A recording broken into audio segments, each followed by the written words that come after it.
In today's video, I am going to tell you about the one carbohydrate that you can have unlimited amounts of. Doesn't that sound amazing? Unlimited amount of carbs.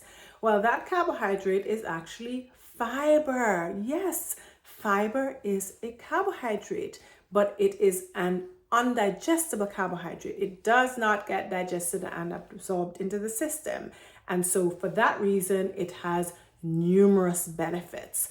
Number one, I'm going to talk about 3 of the benefits. The first one is that fiber automatically decreases the glycemic index of any meal.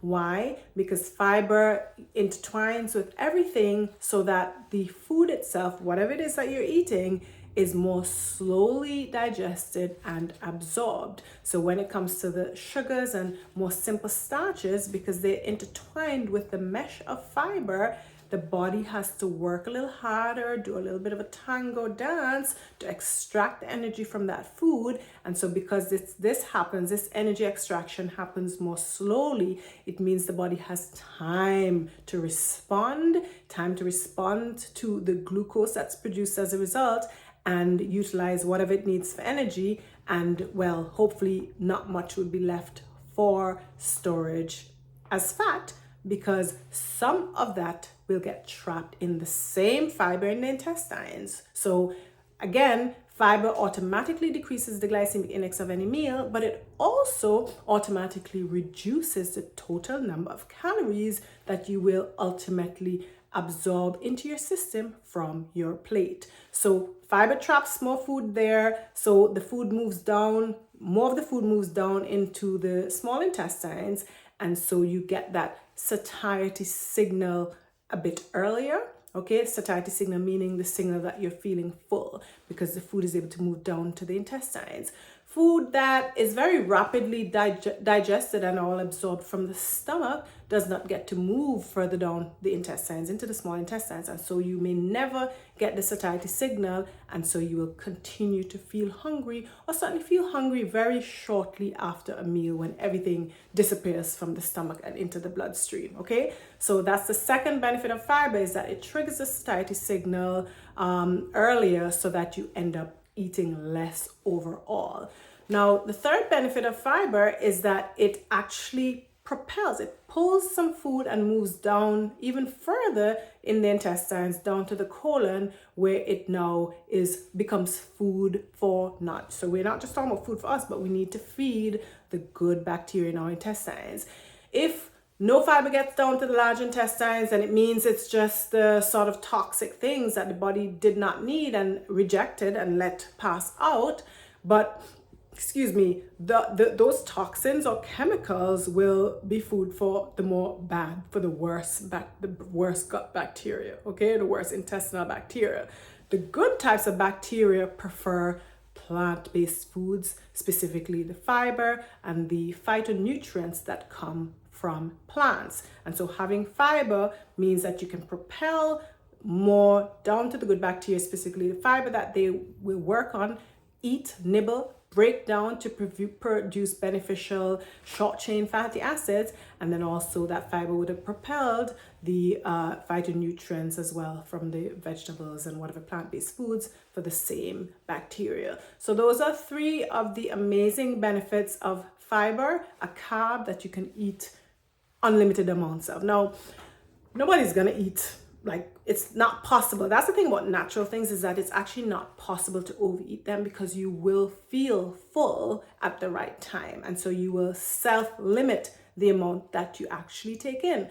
Some people might say, oh, well, I don't like vegetables, so I'm going to just buy a fiber supplement. Not so fast. Or as my son would say, hold your horses, because the fiber supplements actually only have the soluble type of fiber. Now, we have soluble fiber, insoluble fiber. Soluble fiber is like that sort of gel-like type of fiber. You'll see it sometimes, maybe if you're like soaking, like if you have peas cooking and you see a little bit of a gel thing in the pot, or flax seeds or chia seeds. That's a good one, when you soak it and this gel-like thing forms in the water. That's the soluble fiber. But then the insoluble fiber would be like the strings from celery and broccoli and so on. That's the soluble fiber. And we need both soluble and insoluble forms of fiber. But insoluble fiber, sorry, is very bulky, so you cannot package that into a capsule. And so the capsule, the fiber supplements that you get would usually be the soluble fiber. So that's not good enough. You need insoluble fiber, and you're going to get that from your plant-based foods. Now, okay, yes, you know, there's some amount of fiber that you can get in general from meals. How do you tell or get an idea of the fiber content from meals? Most people, it is said, at least people on the standard Western diet, probably get barely half the daily amount of fiber that they should get. We should get maybe like 60 grams or so of fiber. I don't personally count the amount of fiber I have, but I know that I have an enormous amount of, well, not enormous amount, but I have a good variety of foods, some different plants, beans, nuts, different vegetables, and so on. So I know I get good fiber. And another way to gauge your fiber intake and whether it's appropriate is also whether or not you're going to the toilet, or what's your elimination like. And if you're not eliminating at least once every day, then you probably are not getting enough fiber. So looking on packaged foods, there's this term called net carbs. And I actually put a post on this recently on social media, but essentially what net carbs are would be how much carbs are left after the fiber in whatever the food is cancels out some of the carbs. So when you look on labels, you will see total carbohydrates, and then under that it'll have a subsection for fiber. So if, for example, like a serving of nuts has 6 grams total carbs, and then under that it says 2 grams of fiber, then the net carbs would be 4 grams. So you have 4 grams of free floating carbohydrates without any fiber to balance it out, to cancel it out and help trap that in the intestines and pull it further down the colon.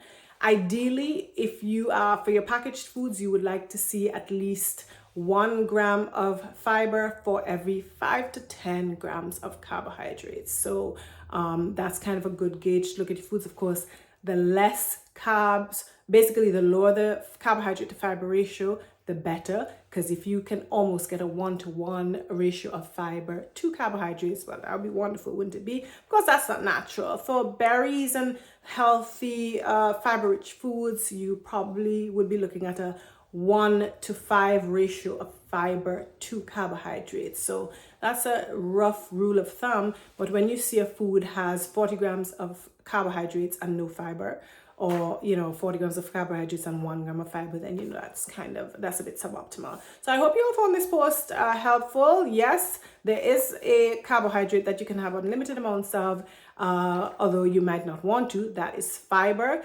You don't have to worry about overdoing it, because the body will automatically self-limit the amount that you take in, because you'll just get full and feel satisfied at the same time. If you found this video helpful, share it with others, give it a thumbs up, and you can subscribe to the channel, to my channel, for further helpful tips and videos. I'm Dr. Amina. Enjoy the rest of your day.